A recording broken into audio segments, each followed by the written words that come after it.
So we're into the last couple of days before NBA 2K21 comes out. NBA 2K21 MyTEAM current gen, I'm telling you, is going to be where the main focus is. I think we're going to see very, very little on Park, and I have a feeling that MyTEAM is going to... It's not going to be like not going to be the number one game mode. My career obviously is going to be followed probably by Play Now and then Park. However, it's going to close the gap, really, I think, between MyTEAM and Park, the two big online modes. However, next gen, you just never know. But at the end of the day, MyTEAM is going to be a huge focus this year. And I think that there's going to be, there is a lot of new things for MyTEAM this year compared to MyTEAM last year. But in this video, we are going to be talking about something that I've talked about an awful lot on this channel, and it's going to be kind of preparation for MyTEAM, because I personally believe if you go into the game mode knowing exactly what you're going to do, knowing exactly what you're looking for, and going in with a plan, you can have a lot of success early.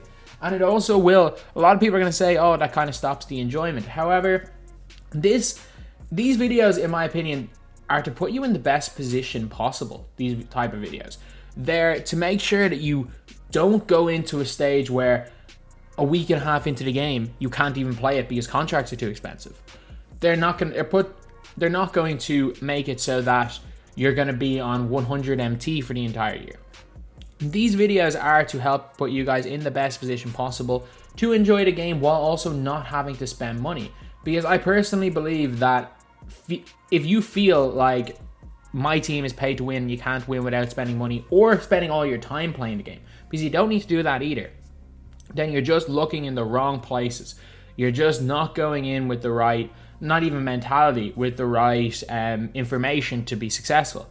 So in this video, I'm going to be talking about how to not waste your MT early in NBA 2K21, because that is one of most people's biggest problems, is they will get that, I think is it 10,000 MT or something? You get a little bit of MT anyway with the Kobe edition, and you get a little bit of VC with the normal edition, but there's going to be a hell of a lot of people that are basically, they'll get their 20-30k MT day one, because it's very easy to accumulate that type of MT with how the challenges are at the very start, and suddenly they'll spend 20 of that KMT on or I'll spend the entire thing on or Amethyst, I know, not even Amethyst, a Ruby Karl Anthony Towns, who goes down to 5k MT 2 weeks later, and suddenly they're complaining, oh, I spent all my money's gone because of 2k. It's like, no, that's just not knowing how the game works. So I'm going to give you guys 5 tips right here. Tip number 1, early on in the game, use reward cards. Whether that be early token rewards, whether that be domination rewards, whether that be reward cards you guys pick up for collector level, assuming it is still a thing. We don't entirely know what collector level because it didn't appear in any of the screenshots. Whether they're ascension rewards, you make best use of those reward cards, because they are the guys that are going to help carry you a little bit in game. Trust me, they will. Especially because there's going to be a lot of rewards early in games like TT Offline. You're going to be able to get probably a reward week 1, like Channing Frye last year in TT Online. Domination, it's probably one reward card per game of regular domination. So you can build a pretty nice squad up of reward cards, and then you can start building up your MT. As well as that, early on in the game, tokens are not difficult to, they are difficult to get tokens. However, getting 3 tokens for an emerald card is not the most difficult thing in the world. So you can probably get those. You can probably get 30 tokens to get 10 half decent emerald cards. Some of them are usable. Like if you guys look last year, Bob Sura was one of the best point guards in the game day one. Isaiah Ryder was one of the only players who had quick draw in the game. So there was a lot of good ones. And then once you got the Sapphire, you got the Wraith Francis of the world, you got the Mirror Sands of the world. So there's always going to be good token rewards at those lower tiers. And even if you look back at NBA 2K19, there was Mo Peterson, who was an emerald.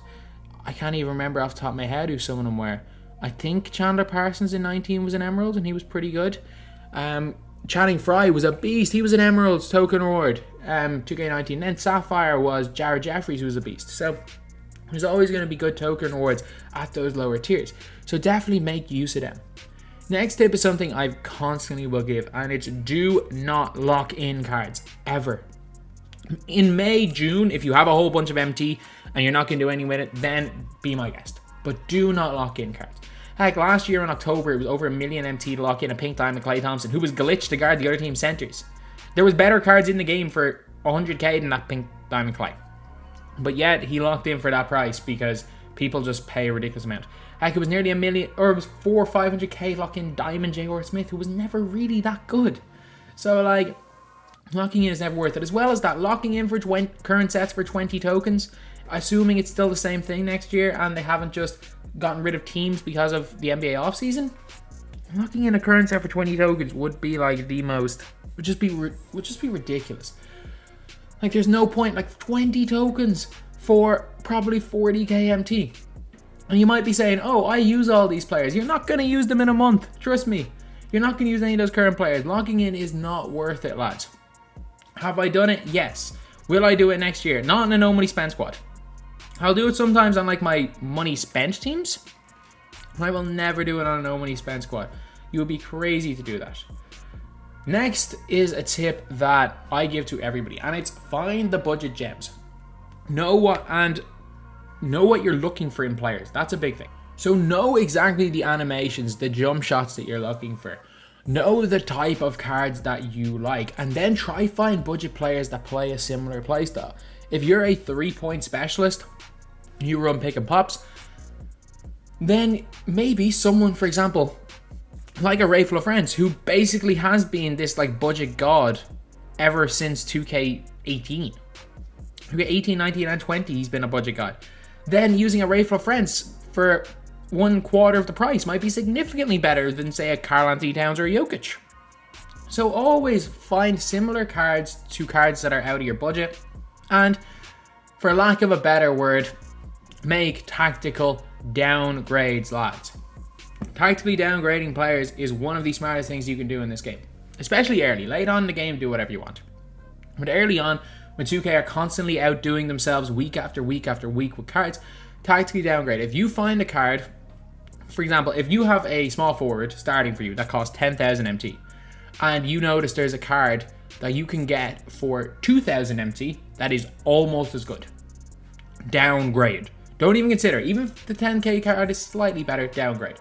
Because in 2 weeks' time, that 10k card will be worth 2k MT anyway, and that 2k MT card is probably still going to be worth 2k or 1.5k MT.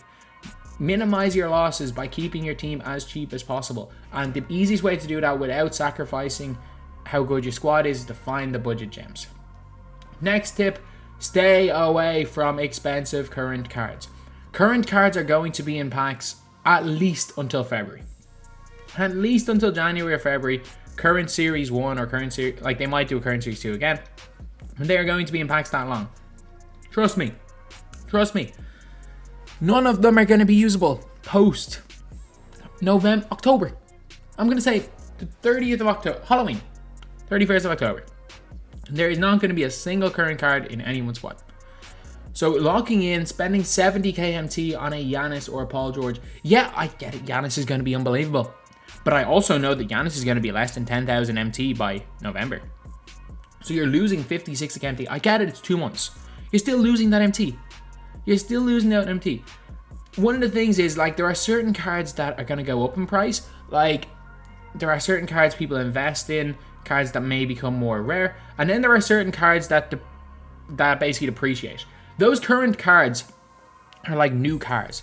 As soon as you get them, they depreciate in value. They will depreciate in value from the second you get the card. They instantly lose 10% because of the tax. And then day by day by day, they're in all the packs. They're going to go lower and lower and lower in value. Stay away from current card lots. And the last tip, and this is one I'm really guilty of, don't hoard early. Especially even with things like MyTEAM Limited and stuff. Like that might give a little bit of a reason to keep a lot of cards, but there's certain cards you shouldn't hoard. Like, for example, if you need a whole bunch of sapphires, that's fine if you want to keep a whole bunch of sapphires for limited. It's fine if you want to, but don't keep, for example, Sapphire Jason Tatum who goes for 20,000 MT. Sell him and keep your Sapphire Chris Middleton that goes for 2,000 MT. And that's the way you gotta look at things. If you're keeping cards just for limited, then just keep the lower end versions of said tiers. There's no point spend like having 20,000 empty tied up in any player early on in the year. It's just not worth it. So anyway, yeah, that is pretty much it.